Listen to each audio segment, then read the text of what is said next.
Hello, and welcome to the inaugural episode of the Who Witch Where podcast, the podcast about witches, witch life, and once in a while some witchcraft. Today, my chickens are apparently really wound up about something, so you might hear them in the background. It'll be fine. My guest today is witch and tattoo artist Summer Breeze of Beautymarkings. You can find her online at Instagram at Beautymarkings, at her website beautymarkings.com, and at her studio in Johnson City in Tennessee. Booking information for Summer can be found on her website and at the end of this episode. I want to thank Summer for graciously agreeing to be on the show, for talking with me, and for having hilarious stories on Instagram. You should go follow her. That being said, let's get on with the show. Okay, so I am talking to Summer, and she is going to tell me about her business, Beautymarkings. So please introduce us to your business. Like, how did it happen? Who do you make it for? What do you do?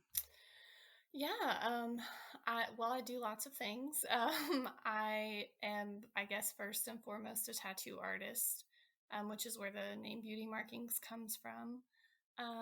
I have been tattooing for almost 10 years now. I had an apprenticeship when I was 23 for a year and a half in Greenville, Tennessee. And then I worked at a couple different what we call street shops or walk-in shops, just like your everyday tattoo shop. And that was a very good learning experience. But I also learned that a lot of tattoo shop owners are very disorganized and irresponsible. So, um, so the last place I worked at got a little. It was a bit much for me, and I just remember thinking, I think I can do this. Like, I think I can run a business. So I took a chance and opened my own private studio, I guess about 6 years ago. And I just do my own thing. I work by appointment. I don't have any other employees. So that's my regular, if you want to quote unquote, my regular job. I'd say about 98% of my clientele is women, which I love and prefer. I guess I didn't even think about that. yeah, my art is pretty feminine. So I guess that makes sense, but it certainly works in my favor because it's more comfortable and it's a more comfortable environment for them. I don't have people walking in and out. We don't have interruptions like you would in most tattoo shops. So it's private and very just mellow and as soothing as it can be while you're getting stabbed. That's my goal. um, and then I'm an astrologer. That's not like my full-time job or anything. But I've been doing that for almost 10 years as well. And I just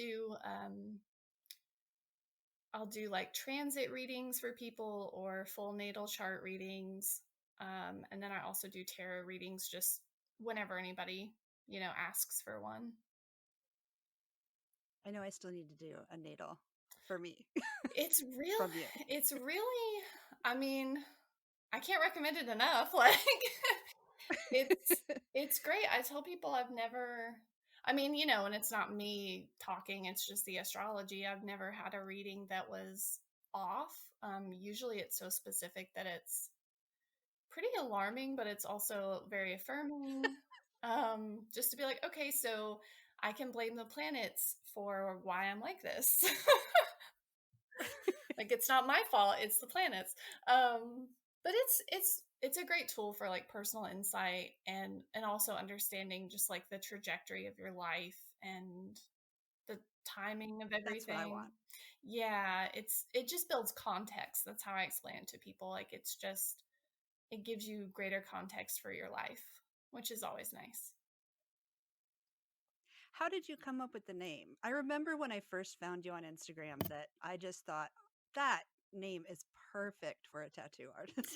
Yeah, I don't know. It just came to me when I opened my studio, or I was in the process of doing that. I was like, what am I gonna call this? Because it I don't know, like there's a lot of really generic tattoo shop names, and they carry a certain kind of connotation or vibe with them when you hear them. And Ancient art. yeah, I mean, or like everything now is like there's gold in the name, or there's like a cross in the name, or like bold, or and that's all well and good, but that doesn't suit my work. And I had made a joke to somebody calling tattoos pretty stabs. And then it just was like a more eloquent way of saying that. And I remember when I got my inspection from the health department, you fill out your paperwork, and they asked the business name. I said Beauty Markings, and they're like, Beauty Markings Tattoo, Beauty Markings Ink, and I was like, nope, just Beauty Markings. I love it. Thank Well, you. speaking of all that, how did you get funding? Um, Working two jobs. Ah, My apprenticeship. So I don't know how many people know this, but normally within a tattoo apprenticeship, you have to pay for it, and mine was $2,000, that was 10 years good night. ago. Well, that's on the cheap side these days, but I worked a retail job at the time, and just scraped my way through. You don't make a lot of money when you are an apprentice because you don't really know what you're doing. So charging full price for tattoos when you're an apprentice is just not a thing. You pretty much work on the mercy of tips. And so, yeah, I just struggled for years. But it worked out, and I thankfully my parents taught me how to be good with money. So I know how to just stretch a dollar, as they say, for sure. But I definitely So you didn't get like financially stable and comfortable until probably like 3 years ago.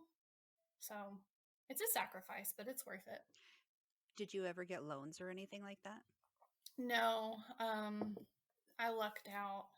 But I didn't have student loan debt either, which is probably a big reason that my bills were essentially, rent and food, and, just like regular stuff. I didn't have student loans. I was fortunate enough that my car was already paid off.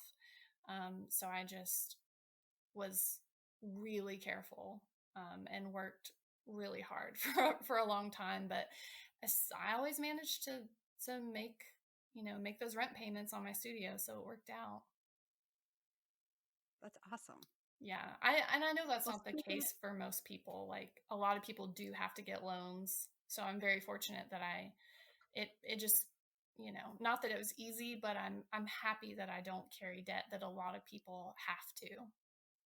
yeah, I'm glad I waited until now to get my first one. But speaking of your studio, so you have a brick and mortar place where you go to work. What do the locals think about? Are you out as a witch? I am. This is another, I guess, when I'm realizing as I'm talking about it that my experience is very different than a lot of people, especially considering that I live in the South, which is known to be pretty conservative. Um, my parents were not religious. My dad's definitely pagan, in the Hmm, sense of like loves nature and views nature as like God, or whatever way you want to phrase that. My mom is basically a Unitarian Universalist. Like she claims Jesus, but she doesn't really go to church, and she doesn't think that other religions are incorrect. Um, so my parents just let me like be me, and they're like, yeah, do whatever you want to entertain or learn about or do. That's great. Um, So it wasn't, as an adult, I have not had any problems in that regard. I actually have a pretty large amount of Christian clients, which surprises me. Me I'm too. happy. I'm happy that they're comfortable to come to me, but I think too, I'm not, I don't know, like some people, especially with social media, it's like being a witch is their entire identity. And for me, it's just like one of the many things that I do. It's not the only thing I do. It's just kind of, I've had people have figured it out now. But a few years ago, I remember I had several clients that were like, "So I've kind of read between the lines of the things you post," and they're like, "Are you a witch?" I'm just like, "Yeah." Is that is that weird? Like, I don't know. So nobody has shown up to my door with pitchforks, is what I'm saying. Good. Yeah, it's been pretty easy now. As a child, that was different, but thankfully times have changed and people, at least around here, are pretty relaxed about it. Were you around for the Satanic Panic? Oh yes. Oh, it's interesting. I can sort of gauge the generations by whether or not people remember that.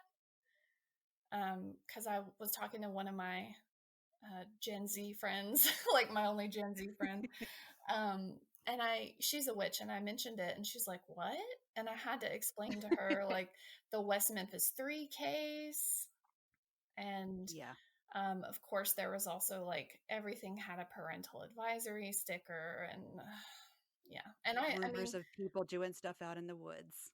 yeah. Because I grew up in the South too, and I remember those rumors.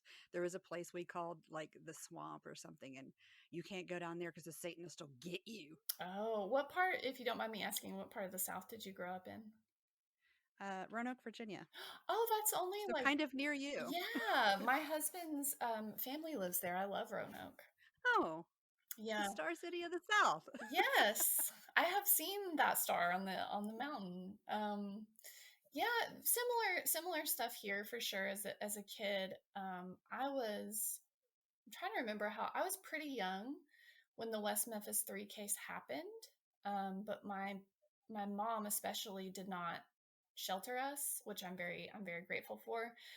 My brothers are older than I am, and my brother that I'm closest with is 4 years older, so I guess he would have been almost a teenager, not quite.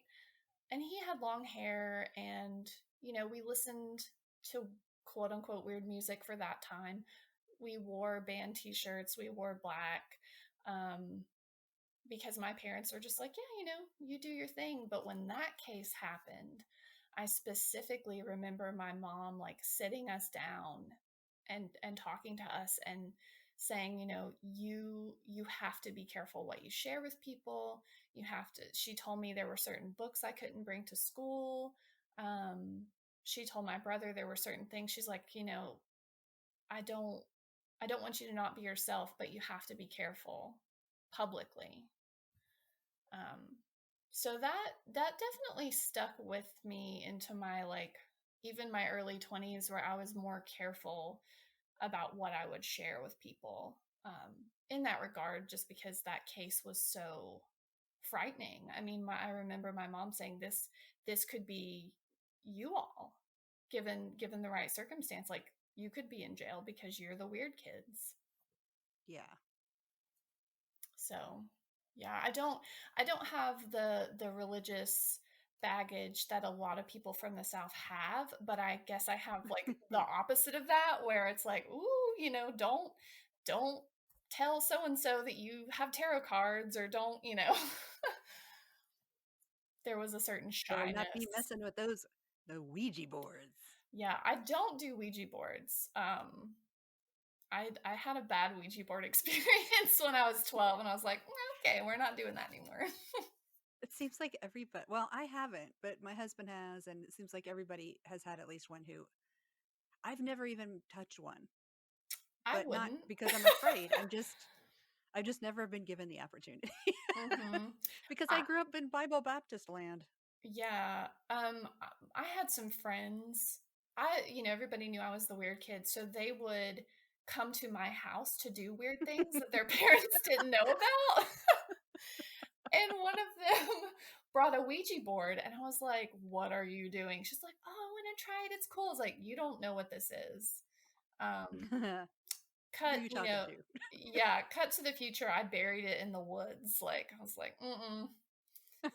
So I was like, this is not a toy. I don't care that they sell it in the toy section. Not a toy.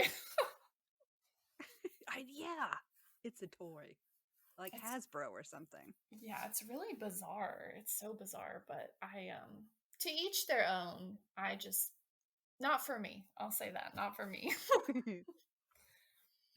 So, do you have a coming out story, or just have you always been who you are? I mean, yeah, I've always been who I am, and part of me feels very grateful for that because again, um that's not the experience that most people have, especially in the South. Um, there wasn't a moment where I like told my parents or my friends I was a witch. I think my parents always knew, and there's definitely some hereditary like witches in my family. Um, but it was never labeled. It was just understood. Um, so it was just a natural part of my life. And I had a client several years ago. I was tattooing her and we were talking, and she asked me, well, what are your beliefs? And I attempted to the best of my ability to explain it to her in a way that made sense. And she said, "Oh, so you're a witch?" And I was like, well, yeah, Oh, I guess I am. Like, I had never called myself that, right? I just like did yeah, my it was kind of stuff. like that for me. Yeah, I get it. Yeah, yeah, and I Just think oh, that's what I'm doing. yeah, like, well, now that you say it, yeah, I guess so. I think part of it too is just being from an earlier generation where we weren't so apt to label ourselves. There wasn't social media when we were young or Right. younger. So my identity wasn't. I wasn't eager to slap a sticker on myself and be like, "Yeah, I'm a witch." It was just like, I mean, yeah, okay. Well, where I grew up, it was more like a religion and not so much a practice. Oh, So if you say that, that means you're a Satanist. right, yeah. Which is which There's is nothing else. There's just that you're if you're a witch, you're a Satanist, and you're going to hell. of course. Yeah, I mean, well, that's something that I find interesting about having the resources now to see the different types of witchcraft. Um, because there are satanic witches, but there are lots of other witches, and I I am like a non-religious witch, if that makes sense. I don't Me too. necessarily like worship deities or anything like that. I guess what you call more of a traditional witch. I don't know. I know I'm But, struggling with that too. I'm learning more about the term and reading traditional witch books, so mhm. it's I weird. I really like it. I feel like my practice has gone full circle back to just me doing the same stuff I was doing naturally as a child. Um, versus I mean, I think everybody has their like ceremonial magic phase. Yeah, Definitely did that in my early 20s, and it's good to it's experiment, it's fun and but romantic.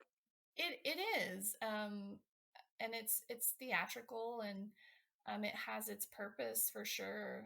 But for me it's just, you know, being in the woods and paying attention to the planets and having a garden. I'm good with that. What would you say is your biggest struggle, either either with Which witchcraft? The name's hard to say. yeah.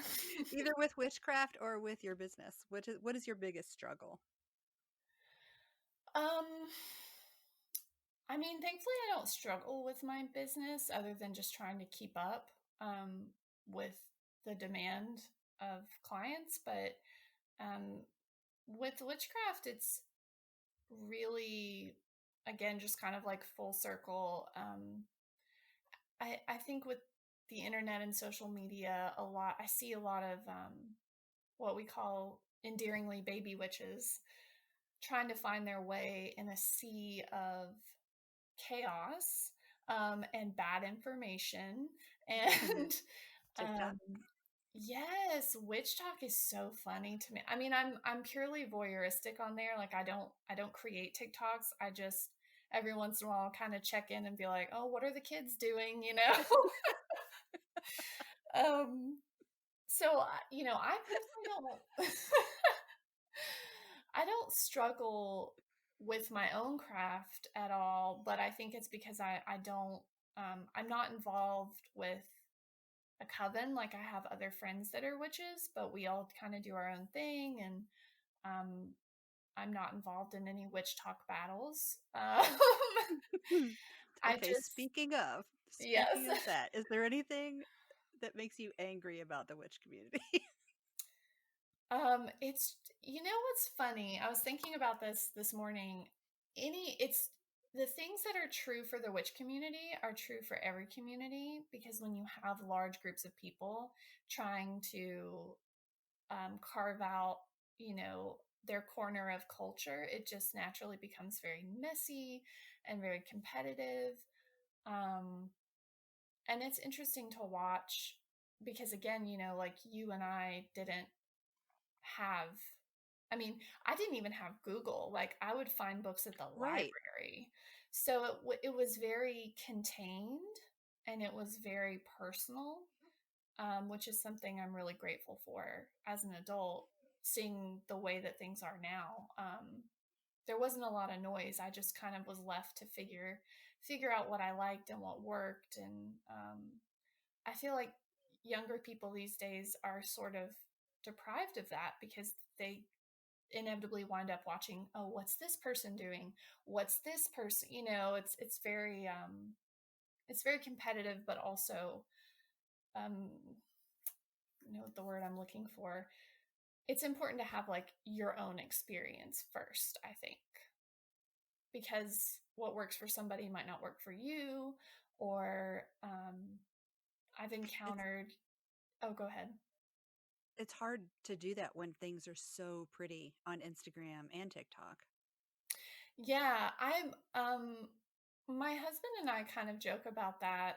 He's not remotely into the occult or witchcraft. He just, but he's an artist, and we kind of joke about the impeccable presentation on Instagram of anything. But I find that too, especially with altars, and I just wonder how much of that, like, I mean, aesthetics matter. Don't get me wrong. Like, I'm an artist. I understand that. I keep my altar nice, but in those moments where people are doing ritual and filming it, I'm like, are you really doing the ritual though? Are you really present with what's happening, or are you just doing this because it's pretty and you want other people to know it's pretty?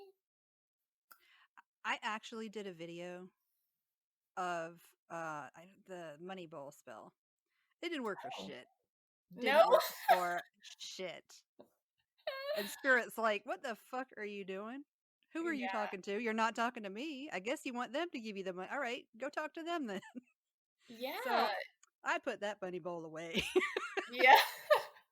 Yeah, it's well, there's such an intimacy with it. And I'm not one of those people. I'm not like, "Oh, you should never show your altar." Like I think that's absurd.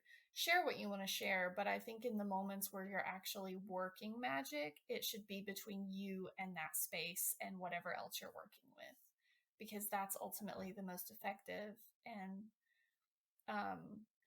the old creed of to know, to will, to dare, and to keep silent. I don't know it, but I like it. Oh, you don't? Okay. Um, No, it's gosh, I can't remember the first place I read it. It was a long, long, long time ago, but it originally, I think, don't, I could be wrong. Don't come for me, internet, I'm quoting but you. I'm going to quote you. I think that it stems from the work of Eliphas Levi, who was that's not his real name, but He was a French occultist, but it's essentially the notion that you should keep your magic quiet until it's done doing what it was meant to do. And this is also where birthday candles, when you, or anytime you make a Oh, wish, you're not supposed to say it out loud. Yeah. Yeah. So just huh. shut up until it works. And then I'm you can doing tell that right people. now. Yeah. I'm doing that right now. Well, and something The too. only people who know about this podcast, and this is getting cut out by the way. The only Okay. people who know about this podcast are the people I'm interviewing, unless they Oh, sort of nice. stumble across what I'm doing as I'm making social media stuff. That's how I was when I opened my studio. I didn't tell. I told my partner at the time and my best friend, and that was literally it because I didn't want anything to happen to Yeah, mess you it don't want up. to jinx it.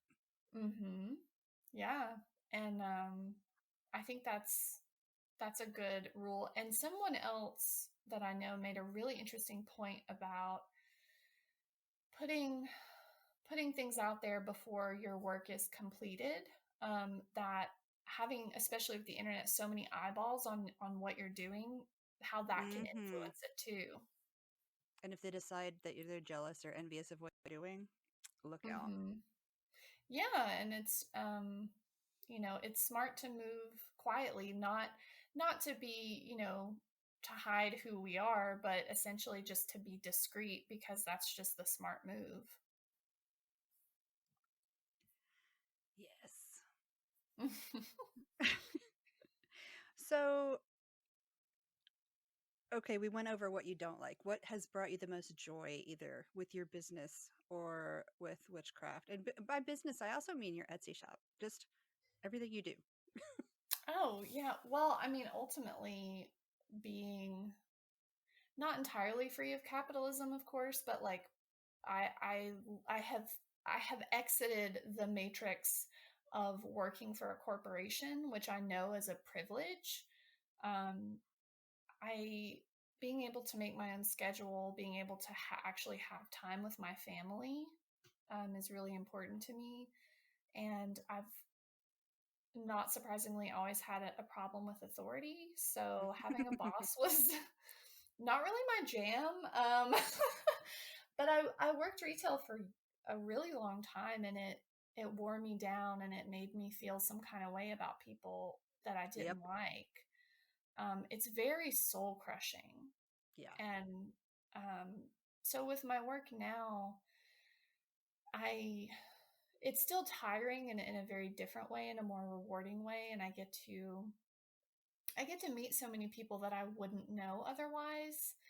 And when people sit down to get a tattoo, inevitably it sort of becomes therapeutic, and they tell me their stories and about themselves and their lives. And it's broadened my perspective on people a lot. To see somebody, and you think one thing and then you hear about their life and you're like, oh my gosh, I would have never thought that you had been through that. Or so it's very humbling, and it's very intimate. And I mean, just getting to like pay my bills by doing what I love is such a gift. Yes. So, and that's That's the like, goal. that's really it. Like, that's what I want for everybody, because it just changes.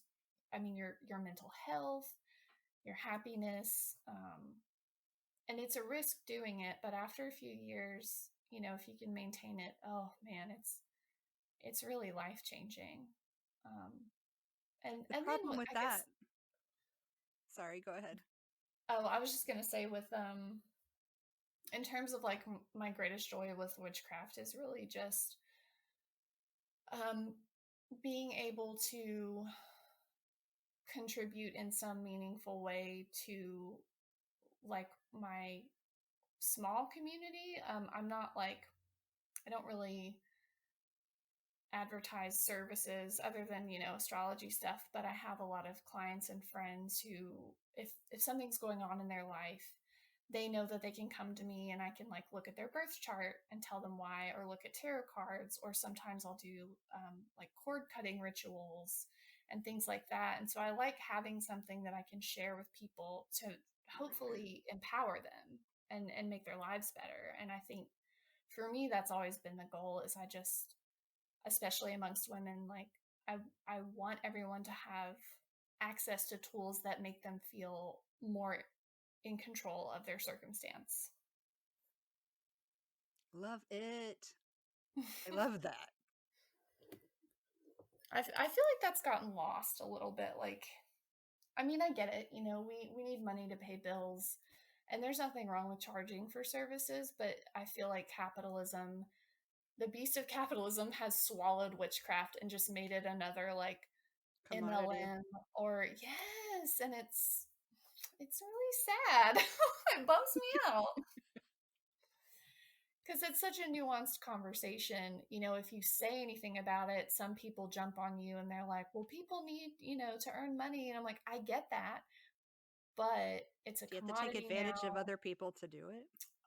Exactly. And I mean, if there's a market for it, people are ready to jump in there and do things that I feel are unethical, but you know, I Slide guess into my that's not my DMs business. and tell me that I got something terrible and I have to give them $60 and they can remove it for me. I have warned people. Uh, And I've since like shifted my perspective on psychics and stuff. When I was younger, I was like, ooh. But now I just think if somebody is coming at you with something like that, like, oh, you have a curse, give me money and I'll fix it. I'm like, that's a scam. It's an absolute scam because people, not that people shouldn't be compensated for genuine services, but well, there's a there's difference that word between, genuine. yeah, yeah. And there's a difference between like appropriate reciprocity and exploitation, you know? That's straight up lying. Yeah, yeah. And a lot of people don't know any different or and it's just yeah, so the commercialization of it, while it's good in the sense that nobody is coming for us with pitchforks anymore, it's also like there's a lot of misinformation and a lot of people that just are, you know, they just want money and they don't really care about like the people that they're dealing with. So that if I had to like state a problem, that's my problem.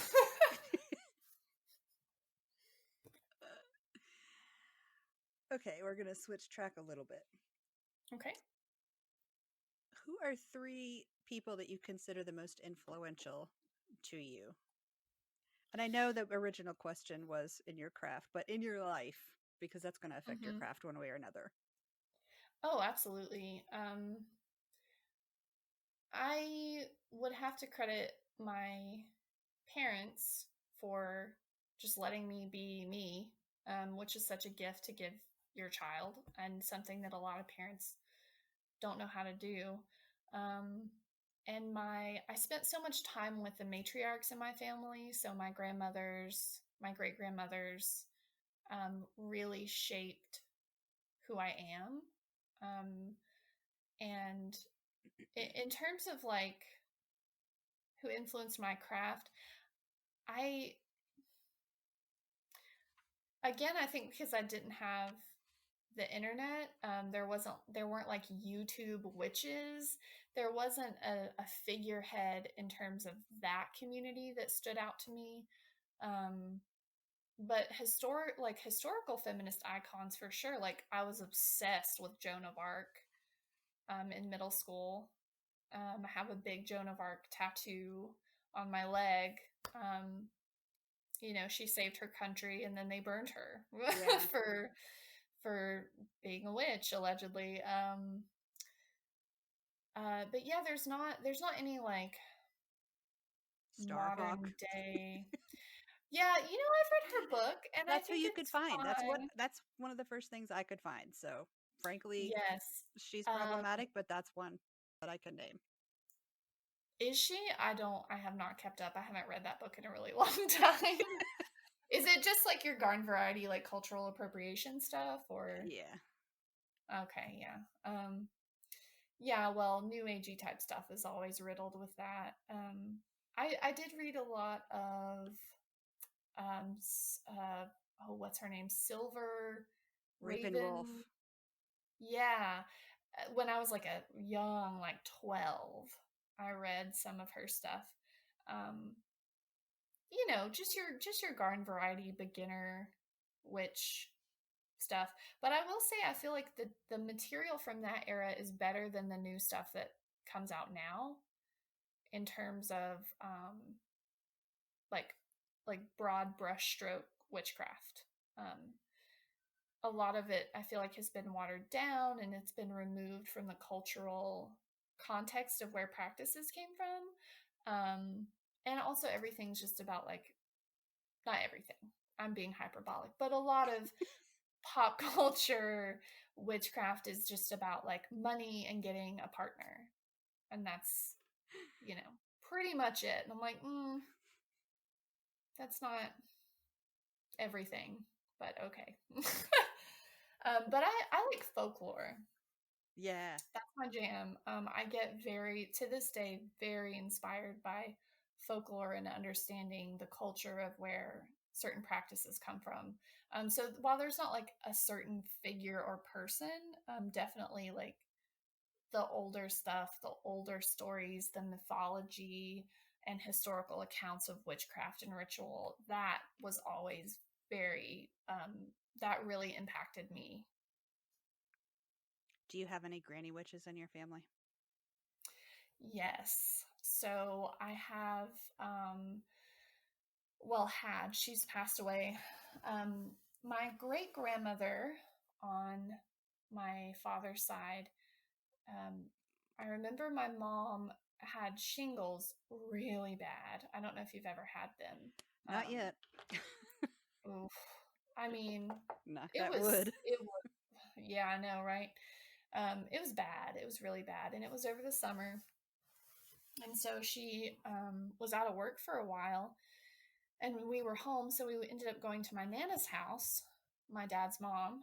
Um, and she took care of us and helped take care of my mom. Well, my great grandmother lived literally in a cottage like 100 yards from her house.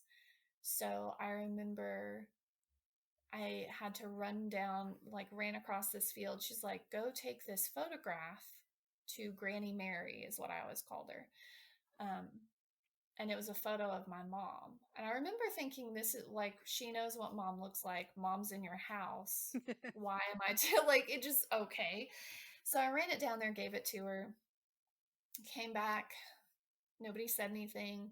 And then 2 days later, my mom got better and we went home. And later in my life, after my great grandmother had passed away, my mom told me that she had quote unquote called in the sisters because she had 6 sisters and they had a meeting to fix my mom. Yeah. And I'm like, excuse me, nobody told me this. Like, and she's gone. So I couldn't learn. I mean, I learned some things from her, but I was too young to really know what was happening.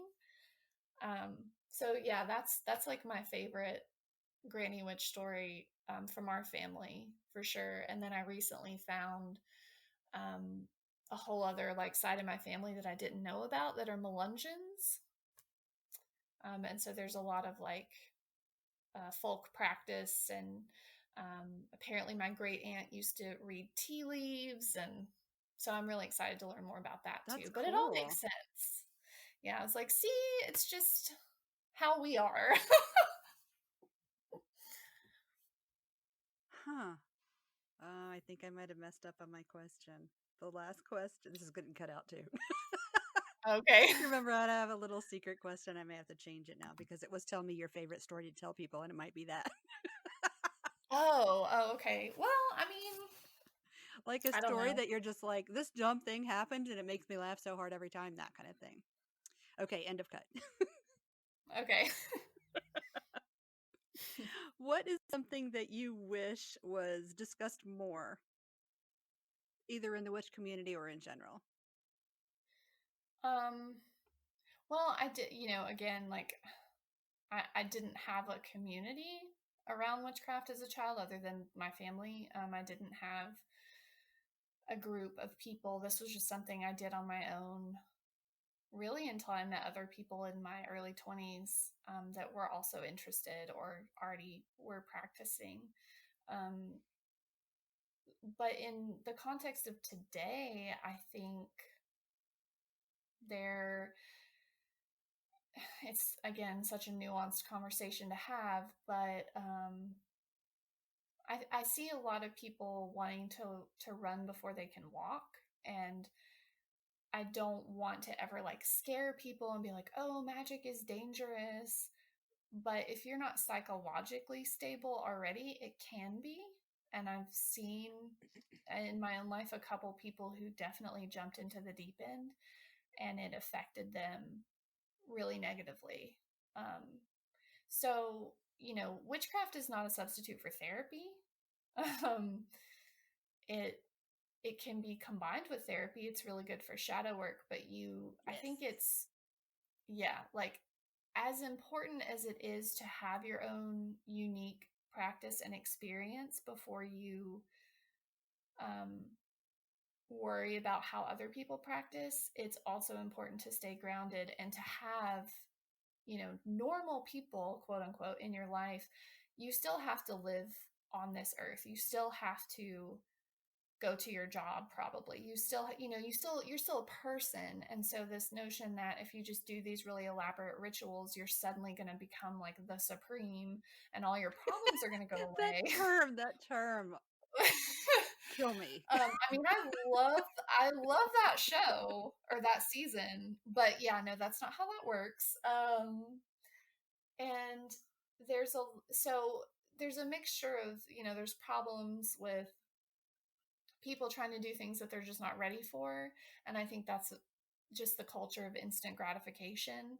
Um, there are things that we don't fully understand about human psychology and just life in general. And so I think before you try to like, open a portal or do like the lesser key of Solomon, maybe just learn how to cleanse your house first. And if you bring Just this simple stuff up, protection. if you bring this stuff up a lot of the times, now you'll get accused of gatekeeping. Yes, yeah, and that's another thing that I mean, gatekeeping, I don't even know that you can argue gatekeeping because you have the internet. If you want to learn something, you can learn it. Um, so I think sometimes older witches who have had these experiences, I mean, experience is the greatest teacher. And sometimes you have to, you know, um, be a little too gung ho or a little too arrogant to learn that you're not as big and bad as you thought you were. So um, I think that having the humility to just take your time, because the basics are always there. And the more that you learn how to do, protection, cleansing, just getting your energy right, that'll change a lot of things. You don't necessarily have to like do Enochian magic to like fix, the energy in your house. Like it's I just I just think that people um underestimate the power of very simple, sturdy practice. And then the other thing, and this probably get in trouble for saying it. I would not say this on TikTok, but Aleister Crowley is not great. No. No, he was a Were they piece saying of he shit. is? I'll just say it. And he, well, he was, the Oh, you should when people respect get him into, because he made something? well, I mean, he made up a religion, which is what everybody does. Like, All right, I guess. Good for yeah. him. I think when people when people get into occultism, they naturally, he's the guy that everybody recognizes and everybody, they've seen his face. Um, but I'm not the type of person, I cannot separate the quote unquote art from the artist. I cannot remove your work from the person that you were, because the work that you do stems from who you are. And if you're a terrible person, then I don't want to do these practices that you created because you're shitty. Yep.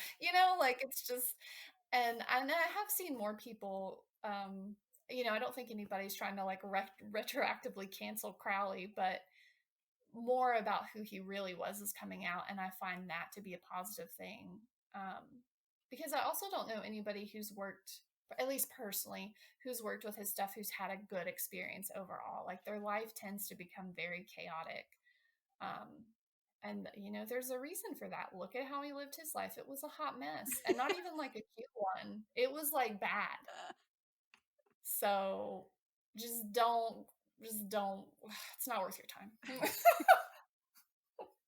So speaking of TikTok, is there anything that you wish, I mean, we may have already covered this thinking about this conversation, but thinking back to when you were new, is there anything that you would tell a newer witch that you wish somebody had told you? Um, to, I mean, I've always had a sharp intuition, and thankfully that was encouraged. My mother always encouraged me with that, but there were certain things, for instance, like working with spirits, or just even like um, being sensitive to ghosts and stuff. I was wary of that as a child, and I think I really shut that part of myself off for a long time because I thought it was bad. And now I'm sort of reworking that and being more open to it. So it's coming back, but I think if you notice that you have a natural ability, everybody's good at different things. Just go with what you're naturally drawn to. Don't worry about what other people are doing. Just follow what feels right for you, because I think the more personal someone's practice is, the more it's going to just like help you develop as a whole person. Yeah, I'll admit that I get kind of envious when I hear people talk about being able to feel those things, and I super don't. My thing is animals and plants. I Oh, just don't yeah. see or hear or I get none of that. No spirit, anything. I used to joke Mhm. because when I moved out of my mom's house, I moved in with these other two people, and there was something in that house, but it never bothered Yeah. me. It bothered everyone else, but not me.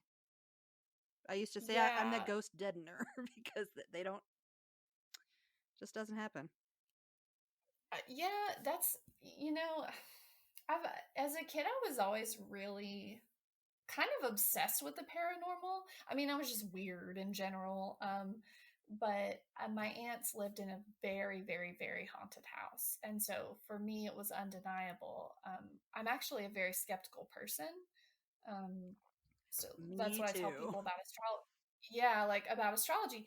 I have seen it be correct for decades. So I'm like, this is legit because it works. And the same thing with ghosts. If I hadn't had experiences with a haunting when I was a kid, I would totally think it was bullshit. Like, absolutely. I'd be like, that's not real. Um, but I have had those experiences. So it's not great though. Like, sometimes it's annoying. I mean, my house isn't that I live in now isn't haunted, but I can tell, you go certain places and it's just like, ooh, okay, somebody's here. Mm. And it's like, it all depends, but sometimes it's just like a mosquito buzzing in your ear and you're like, okay, I'm not trying to like talk to you right now. I'm just trying to, I'm just looking at these antiques. I'm not Just let like, me if you don't want shop. me to, yeah, like, yeah, this chair that you died in is great, but I'm not going to buy it. So, yeah. Well, is there anything else that you wanted to talk about that I didn't ask you to talk about? Um, I don't know. I mean, it's your podcast. Is there anything else you want to talk about? Well, I just want to give people an opportunity to. I'll probably cut this out if you don't have anything, but I just want to give people an opportunity to, f- if they like think of something midway that they want to. Hmm. Oh, you made me think of blah blah blah. Yeah. I mean, I don't know. I think the older I get, the more grateful I am to have been born before the proliferation of social media. So, um, it's hard to go backwards in the sense of trying to explain to younger people now who are getting into this that the answers, information is out there, but it's not all good, and the answers are ultimately going to come from what you do in your life, the rituals that you experiment with. um, I just think having your own experience is very, very important, because that's how it was for centuries, you know, and being um,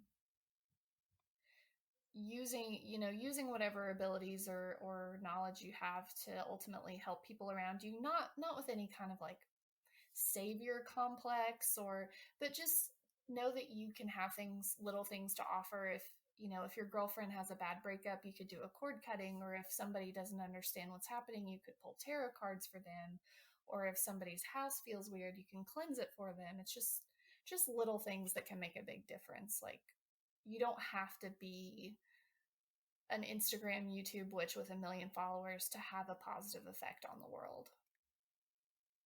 That made me have feelings. Oh, good. um, I I think that, and I'm just saying that because I've seen that happen so much with younger people that think like, oh, I need to get all these followers and I need to get all this visibility, and it's like, the internet isn't real. I Um, love when you say that on your it's not. stories, by the way. When you get on It's just. that rant and the tear and you just, this stuff isn't even real. You still have to live here. It's not. That shit could go down tomorrow. Like, it's not real. It's not as important. It's helpful. You make connections. It's like, I've met you, I've met other people that, I have become actual friends with. But beyond that, um it's just so nebulous and abstract, and I think it's important to have both feet on the ground. But yeah, like, your life is lived in this moment, and I don't want to spend that moment perpetually scrolling or watching Ugh. what other people are doing, wondering if I should be doing that. And again, we have the gift of being born before. I didn't grow up with a phone in my hand. Yeah. Thank goodness. But it's a strange time, and I think, I'm interested to see too if this trend cycles through in another 10 years, and then it's just old hat, and then the rest of us can just go back to like minding our business and just, Digging in the garden.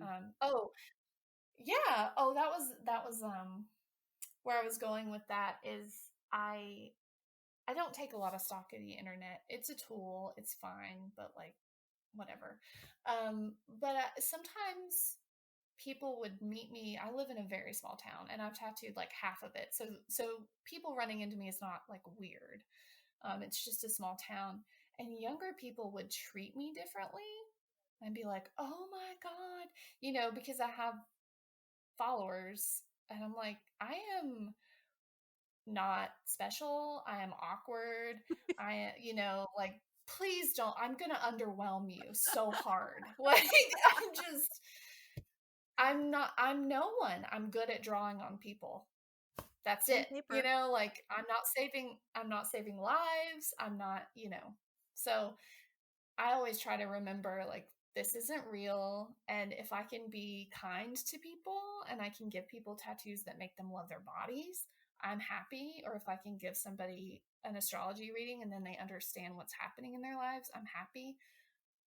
I don't, that is what matters, not a number of people that look at your shit online. That's so healthy.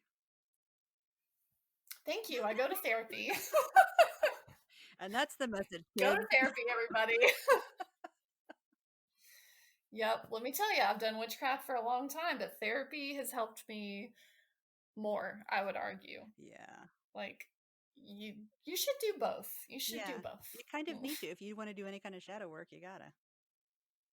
Ooh, yeah, gets ugly in And that's there. what everybody wants to talk about nowadays is you gotta do your shadow work. I Shadow guess you work. better find a therapist. Well, yes, and shadow work, there can be this indulgence of that, of like almost like hedonistic or like glorifying the shadow. And I'm like, no, you have to understand it and you have to balance it out. But um, and it serves its purpose. But to romanticize it, I think, is a little bit dangerous because people already, we already have depression and anxiety. We don't need to put that on a pedestal. It's just part of life, and you have to navigate it.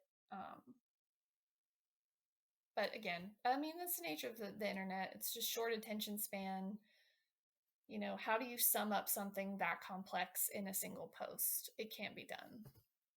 So shadow work is a process. It's not a good time. It's good once you like process it and you're further removed, but when you're in the middle of it, oh God. Yeah. Terrible. Yeah, I hated it. Mm-hmm. I mean, I'm glad I did it, but I hated it. Yeah, and it's a continual thing. That's another thing with spirituality in general. People think you reach this pinnacle and then you're done. It's like, oh, no. Mm-mm.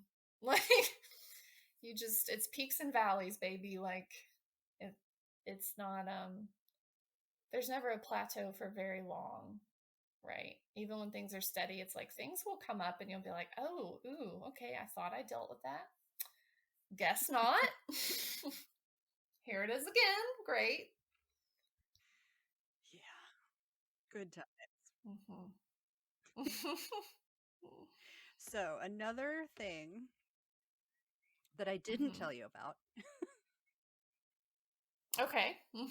I want you to recommend something. I would like you to recommend something that you like. It can be like a book, a song, a snack, an Instagram account, Etsy seller, whatever. Just something off the top of your head. What do you recommend people look into right now? Oh, um, I don't know. I have like 10 million hobbies. So to ask me that is a lot. I would not plugging myself in any way because there are lots of astrologers. I think everybody should have a natal chart reading at some point in their life. I think everybody should have that done. Cool. It's I don't know. It's a very weird, affirming experience. But also, if somebody's charging you more than like, I think most like high level professional astrologers, like the people that have been doing this for 20 years, still only charge about 200, and that's for like a 2-3 hour session. If somebody's charging more than that, they're full of shit. Don't go to them. You heard it here, folks. Don't get had. Okay, final question. Okay.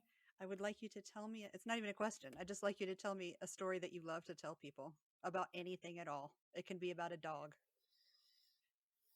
Mine's about a stoplight. Okay. I'm not going to tell it. I just want to hear yours. Okay. So this is a funny I guess family thing. My mom has always been very encouraging of my weirdness. And she's not as weird certainly, but her intuition is so good. And it's like unnerving. And mine is very good as well. And I remember her telling me when I was younger and even now, be careful when you get mad at somebody, which sounds like a weird thing to say. And people think that, you have to like put somebody in a jar or whatever. No, like sometimes just being pissed is dangerous, at least in my family.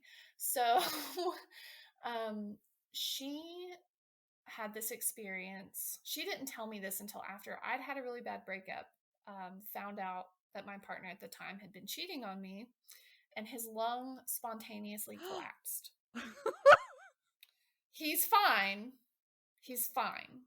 But it literally, like the day I found out, his lung collapsed. No reason. He went to the ER, had him in the hospital, and they're like, yeah, we don't know why this happened. This was a long time ago, too, where I wasn't nearly as, knowledgeable in my craft as I am now. But it was just a thing that happened and I thought it was really interesting. So I called her and told her, and I was moving back home. And she said that there was a man that she dated in her early 20s who had been struck by lightning. He lived, but he was at the hospital. She went to see him at the hospital and realized that he had gone to this concert with some girl that he was cheating with and got struck by lightning. Him and the girl. So, don't piss us off. That's all I'm saying. That's true. I have similar stories that I'm, again, not going to tell, but yes. Be Yeah, careful, and people. it's not always conscious, and I feel like if you're somebody that's very connected, and people talk about karma, and I think a Mm, lot of people don't even yep. understand what Nope. that means. Um, at the end of the day, there are consequences for actions, and it's not even necessarily intentional, or it's just, I don't know. Like, I feel like if somebody's very in tune and very sturdy and they have like a good sense of character, if you wrong that person, things will Look happen. out. That's all I'm saying. Yeah. Yeah. Well, thank you so much for coming on and talking to me. I loved it. I enjoyed it so much. Thank you Oh, for good. I was having so me. excited to talk to you because I think you're so cool. Thanks. I don't I don't know what that word means, but okay. You're just one of the people that if you have a story, I will watch it because you're entertaining. Well, thank you. If I can make somebody laugh, I think that's the gift of not taking the internet seriously either. I'm like, if y'all are still here, you must enjoy this. I don't know.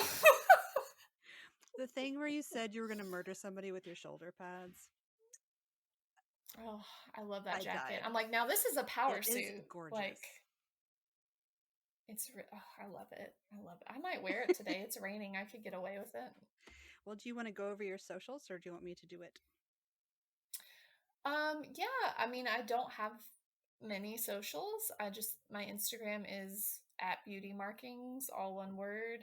Um, and then my website is beautymarkings.com, which is how people can book tattoos. And then I'm going to be adding a link on there so that people can book astrology readings when I start taking them on again.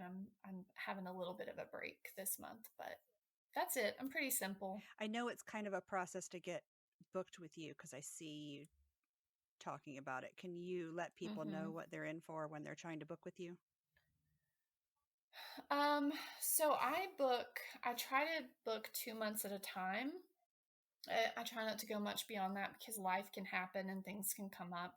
Um, so I recently switched my system now where every 2 months on the first of the month, my website will have a booking tab on it, and you just click it, fill out the questions, submit. That's all you do. It's really simple. But when my books open, I usually have to close them in about 30 minutes. Um, just that's just the nature of tattooing, I guess, and I think that's pretty common for most tattooers that are by appointment only. We just stay pretty busy, and I feel bad that people have to wait a few months, but I mean, I'm not 22 anymore. I can't tattoo 8 hours a day. So bless them for their patience because I know it sucks to wait, but One day I'll be there. but that would be great. I need to get a line out west and do a guest spot out there when I know I need to find a shop. Just to like go. I used to travel, pre-COVID. I used to go to Nashville, and um, I'm slowly trying to branch out because I love traveling, and if I can travel and work, it's kind of like the vacation pays for Yeah, itself, which is nice. that would be so neat. I don't even know where any So places are here because COVID happened. yeah, exactly. I'm just gonna not plan on going anywhere for the rest of the year. Yeah. I'm just astrologically too. Just wait till next year. We're not done yet. It's Great. fine. I can't wait. Mm-hmm. Well, thanks for that tip. On that note, Mm-hmm. Yeah. thank you for Just wait till next year, everybody. thank you for being on the show. Thank you for having me. I loved this. It's great to like talk to you, not in person, but sort of in person. Like we were with our mouths. I like that. Yes. Yes. In real time. And before we go, I'd like to say thank you to my patrons for their support over at patreon.com/cleverkimscurios. Thank you, Dusty, Heather, Maria, Amber J, Amber R, Ember Wrights, Casey, Charlie, Desiree, Macy, Sierra, Amanda, Haley, Heidi, Jess, K.O., Madeline, Moss and Monsters, whose name I love, Sarah, Travis, Amanda, Joe, Sarah, and Jade. Thank you very much for your support. Hey, thanks for listening to this episode of the Who Which Where podcast. You can find me all around the internet on Instagram at Who Which Where Pod, Twitter at WherePod, Facebook at facebook.com/Who Which Where Podcast, and at your favorite podcast service. Want to help the podcast grow? Leave a review on Apple Podcasts. You just might hear your review read at the end of the next episode. If you'd like to recommend someone for the podcast, like to be on it yourself, or if you'd like to advertise on the podcast, send an email to whowhicwherepod@gmail.com. Thanks for listening, and I'll see you in the moon changes.